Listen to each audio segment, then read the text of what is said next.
All right, a lot of this is going to deal with the border security issue.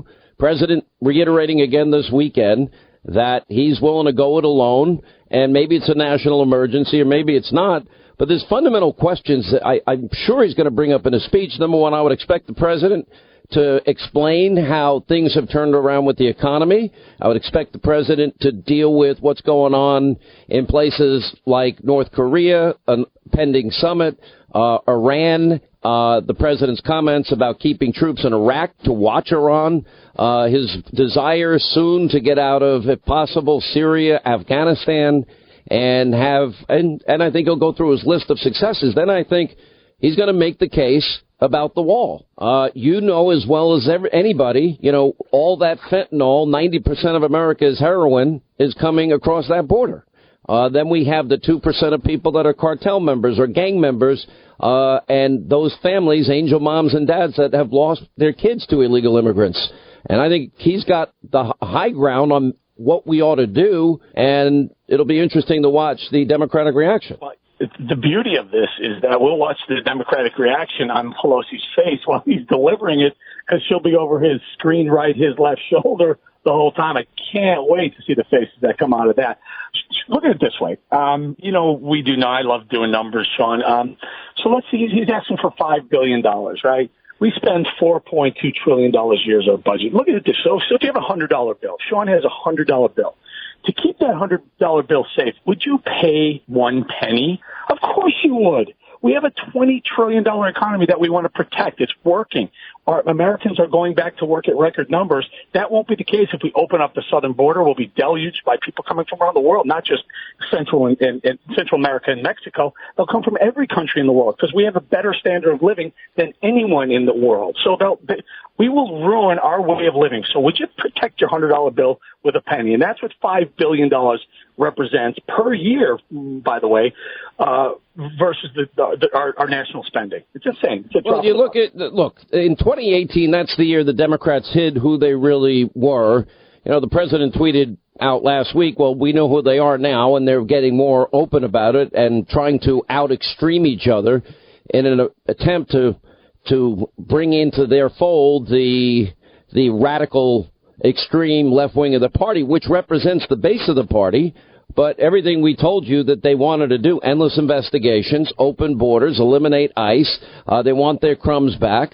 And they're also now, for whatever reason, 5 states, the party of, infanticide in some cases like Virginia and New York, which why they would ever want to take on that position is beyond any thinking I understand. I think they're so angry at Trump that they're going to hand him a 2020 reelection.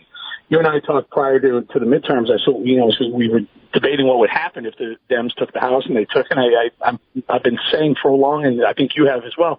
If the Dems took the House, that's a gift to Trump, because they're going to spend the next 2 years, and they're proving it right now, that they're going to be hung up on investigating Donald Trump instead of coming up with some real policy issues. But guess what? They just came up with the only policy issue they've delivered so far is, yeah, we want to be able to kill children, not unborn children, now children after they're born, infanticide. If that's all they got, I'm looking forward to 2020. We're going to have a ball in 2020. Well, think of what Governor Northam said. He said, well, first we'll deliver the baby, and then we'll make the baby comfortable, and then the mother will decide whether or not we resuscitate the baby, and then we can have a discussion with, I guess, tea and crumpets. And while a human being is laying there, that if any one of us deserves constitutional protection, there's nothing more innocent than a newly born baby, a human being with a soul. And so it shocks the conscience. Killing a human being. I mean, they can play games with, heartbeat, yes or no, but you have not only a delivered human being, and so here's the issue, right? So this example, you've probably had it on your show a few times, but it's really worth repeating again. Mother going to the abortion clinic in a car, ready to abort her child. She doesn't want it. It's T-boned by a drunk driver. The drunk driver's charged with a double homicide, not just the mother, but the unborn baby too. Well, why, if that's a homicide in the eyes of the law, why isn't what she was about to do if she arrived at the abortion clinic, instead of getting killed on the way there, she would be doing the same thing that the drunk driver did to the baby. So isn't what the mother is about to do a homicide as well? We're not even talking about an honest, I know friends of mine, they define themselves as pro-choice. They listen to this and they agree with us that this is infanticide. You know, they're talking about maybe the first 3 months, maybe the first trimester. And with modern medicine and technology, all the excuses that Northam then went on to make, he's talking about things that would have been identified much earlier in the pregnancy. You can test for any possible anomaly that may exist, or any type of genetic issues that might exist, or health issues that might exist in the baby. What did you make of his, multiple answers and positions now as it relates to the picture in his medical school yearbook? Listen. I was just going to tell the Dems is just be consistent. If Northam had an R in front of his name like CNN had him originally, but if it was an R instead of a D, how would you be treating him the same? I think he's going to have to step down. He can't govern effectively. But Sean, can I ask you a question about State of the Union real quick? Yeah, you go ahead. You ask me questions. You just take over my show and start asking the questions. Go ahead. See if I care.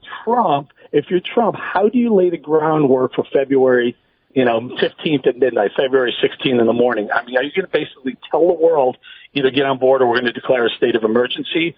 You need to grease this wheel so that it's no surprise February 16th. I think the president's been clear. Listen, we've had the precedent. Nobody's really paying attention, but just last week the president sent 5,000 more troops down to the border. Now, we have 3 separate caravans as we speak that are coming up. One has as many as 12 to 15,000 people. Now, what if instead of what happened last time where they went to a port of entry, they decide to go to an area that has no barrier, no fencing, and people can go 5, 4, 3, 2, 1, and 12,000 people decide to rush the border. That's the vast majority of the border. Okay. Vast majority. Okay, so if they go to that area, and I talked to Geraldo the other night, that couldn't happen, and I'm like, yeah, it really could. It would be an unmitigated disaster. How do you defend against that? We were on the Laredo border with two legal ports of entry, one about a quarter mile to our right, one about an eighth of a mile to our left, and I could walk across the Rio Grande about waist-deep water. I mean, they're not even waist-deep water. There are places in the Rio Grande where you can walk across in less than a minute and, barely get your shoes wet. Yes, you need drones. Yes, you need more border security. Yes, you need more technological advances and what. You need all the above. I mean, this is our sovereignty. People don't understand. This is our country. See, the president has. If we let that wall down, we've given up. We've said we'll take anyone who's seeking a better lifestyle, and that would just absolutely bury us. It's the 2%. Let's assume the 98%, and I really believe this. The 98% of people, either from Central America or Mexico, they want what we often take for granted: freedom, a better life for their kids and grandkids. I like that.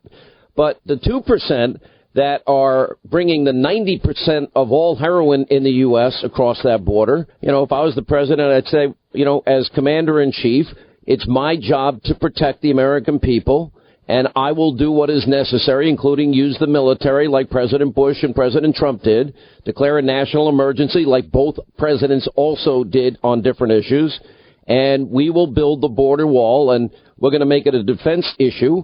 I think he's got 2 options, and I would say I'm doing it to prevent drugs from coming into this country, the human trafficking, which has gotten way out of control, and it involves even young children. I would do it to protect the American people, and I'm asking Congress to do their job. If they don't do their job, I will do my job as commander-in-chief and protect the country. I have made a sworn, solemn vow to do so.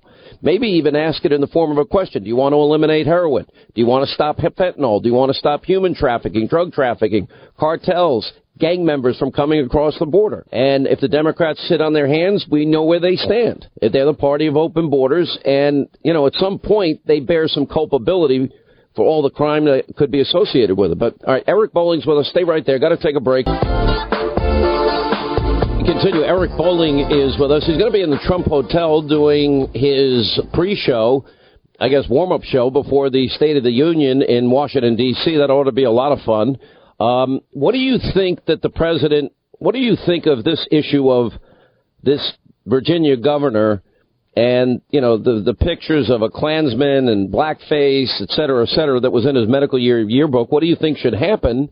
And, you know, what do you do with a guy like Joe Biden,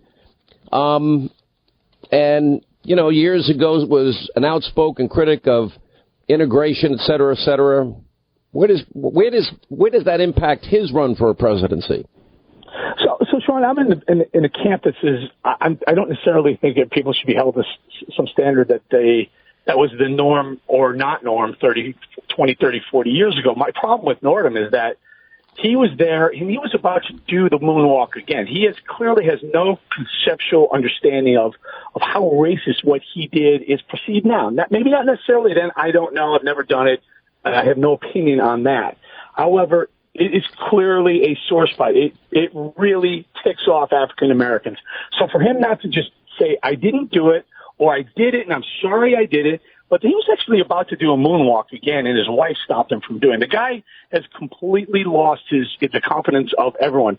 Now, as lieutenant governor, Lieutenant Governor Fairfax was just on CNN, I think, a couple hours earlier, and he said, I'm ready to take over, and I was elected with a vast majority of the people of Virginia. So it probably is time for Lieutenant Governor to step up, but Northam's got to really realize, not because he made a really stupid decision in 1985, but because of the way he's handling it since. So I think it's up to him to do it, and the Democrat Party, to their credit, is telling him to step down too. All right, Eric Bolling is going to be at the Trump Hotel doing his show at the bar on State of the Union night, which ought to be a lot of fun. I'll be working. If I could, I'd come by and say hello. Yeah, but if I come by, you're paying. Anyway. My tab, yeah. Eric Bolling, great to have you back. Thank you, my friend.